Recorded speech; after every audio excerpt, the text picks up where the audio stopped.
Hello, my name is Sydnae Hatton, and today I'm going to be talking about one-to-one iPad implementation for grades 3 through 6.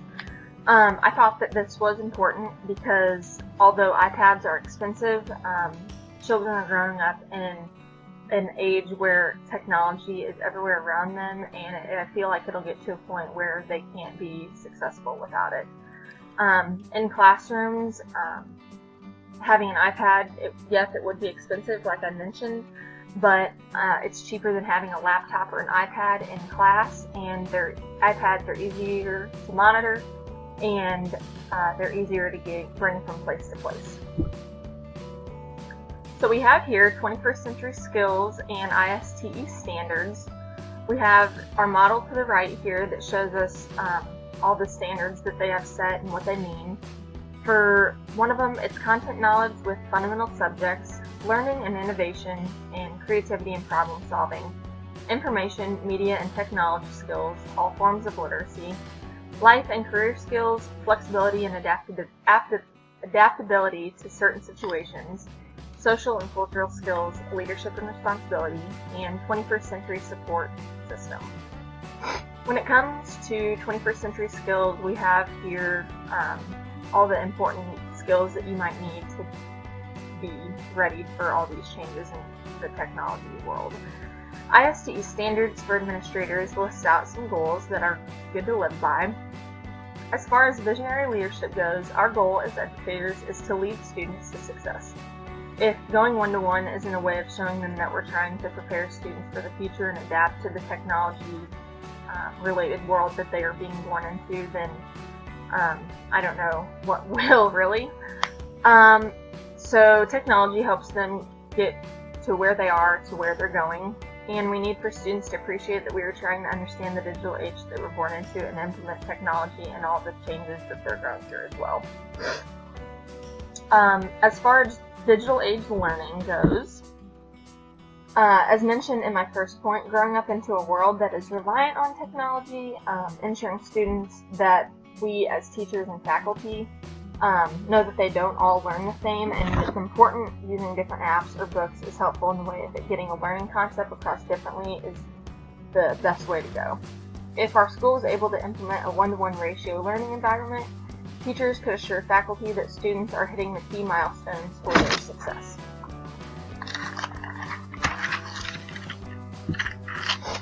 Excellence in professional practice. As an example from ISTE Standards Board, our job is to promote and model effective communication and collaboration among stakeholders using digital age tools. So I just thought a good model for that would be if we were one-to-one, the mentor that was with the student or teacher that was with the student could write notes that only the teachers and parents would have access to, or like a password or something like that.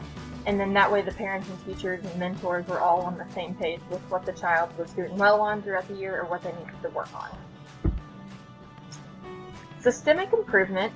One of the first points in these standards is learning purposeful change, because you could have all the change in the world, but if it's not relevant to the people that you're teaching it to, then there's no point in doing it. So kind of branching off of that, we as teachers could stand at the front of class and give the most interactive lesson we've ever given, but if you're telling that to a hands-on student, they won't get it thoroughly. While using the right amount of media-rich sources, we can get to both types of learners. So hands-on, and for the one-to-one mentor for the student that needs, more explaining or more guidance and things like that. So for digital citizenship, these standards were to be sure that technology provided was being used safely and responsibly. I feel like a lot of the times, students can really take advantage of the technology that we're giving them to be successful, and they're not actually using it to learn, but rather use it as, playtime or on the games or whatever. So the benefit of having a one-to-one mentor availability would be that there would be a zero tolerance for sites that they're not supposed to be on. So we have here what needs to change in the classroom. Having smaller class sizes would be the top priority, I believe, because it is shown on the National School Board Association from 2016 that grades kindergarten through third grade grades greatly improved with smaller class sizes. This would help because if we went to a 1-to-1 ratio with mentors and iPads, there would be less room as well. Having teacher's aides in the classrooms would be a change as well, because teacher's aides would have to sit in on weekly teacher-mentor meetings, and so they would have to know like what the teacher was teaching, what key points they wanted the mentor to hit, and things like that. Lastly, students would have to learn to work independently while teacher had one-to-one time with another student that was having a problem with the iPad as well. Here we address professional development and why teachers and administrators need it. So as far as professional development goes, I think it's best practice by having set planning time so mentors and teachers have the same concept to teach to each student. I looked it up, and there's a school in New Jersey called Belmar School District, and they just recently went to 1-to-1, and to assure proper educational professional development needs were being met, the district allotted time for peer-led professional learning communities, common planning times, and regular team meetings for teachers at all grade levels, so they were all on the same page and knew like how things were being run. I think that another great thing that this program in New Jersey is implementing was that the teachers had a 6 to 8 week blended learning course, and you had face-to-face meetings, webbed interactive meetings, and then they had conferencing components 6 times and 30 hours of tutorials, exercises, levels of work that could be discussed, or how you could use it in your one-to-one resources to better your lesson with the technology. So like I said, the professional development would help our one-to-one because of set planning times and the examples I listed from the Belmar School District in New Jersey. So with content filtering, it's hard to kind of keep kids on the level and the straight road that they need to be on with that. And I think that having an iPad with 1-to-1 ratio is a big responsibility and privilege, but having your mentor there for security reasons would be a good fit. Something I expanded my mind to is downloading an app where you can lock certain apps, or the camera that comes on the iPad sometimes, or whatever you want on the iPad, and you either have a password or your fingerprint that you put into it. And this would avoid having your students get into the recreational apps or sites that they shouldn't be on. There's also power to access each student iPad from your iPad, so if you were looking at your iPad and you were looking at a student's iPad from your iPad, you could get out of whatever they were in if they were in something that they weren't supposed to be.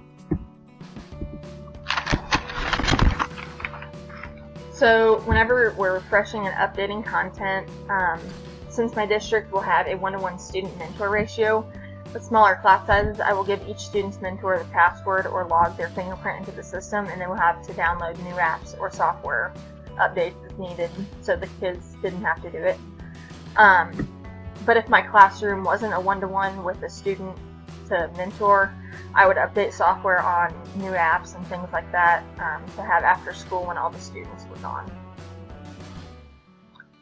So 5 apps to ensure instruction and student achievement. I chose Perfect Checklist app. This was nice because my goal with this would be to have set tasks for assignments at the beginning of the year and then separate those into different days. And each time you complete an assignment for the day, you could meet a milestone or complete a long couple days of assignments or what have you. You get some sort of reward. The only time that you get to check tasks off, though, is whenever you complete the assignment. Habit Streak was my second app that I chose, and that's an app that can track what you accomplish each day. And in the classroom, it's nice to have a routine that students follow, and if they have a functional app that will motivate them, or have them work on what they want to because they know they're working towards something that they want, then Habit Streak would help them just stay on that and keep going. Brain Pop Junior Movie of the Week. This was more of a recreational app, I thought, but you kind of have to have some fun things whenever you're teaching younger students because their attention span isn't as long. So for this, it would be ideal for the age that I want to teach, because I'd like to teach 2nd grade, but the app familiarizes students with 2 characters, and they go on these destinations in these general subject areas, and then they complete these lessons or whatever before they get to move on to the next task. Answer Garden was my favorite app. I did some research on it because it sounded really interesting, and it basically connects all answers to the administrator's iPad. So if I were to have a question out on the iPads, the students could then lock in their answers, and then I would get all their answers back. I like this because there's some students that always talk over quiet students, and so quiet students may not get a chance to talk, or this also eliminates the fear of shouting out the wrong answer. As far as my last app goes, this app records your voice and binds with a notepad, and I thought this was cool because the audio syncs into the notes, and so you can say what you're wanting to write out, and it'll just write it down for you. And I thought this was beneficial for students that were learning how to spell, or so they didn't have to always ask you, hey, how do you spell this?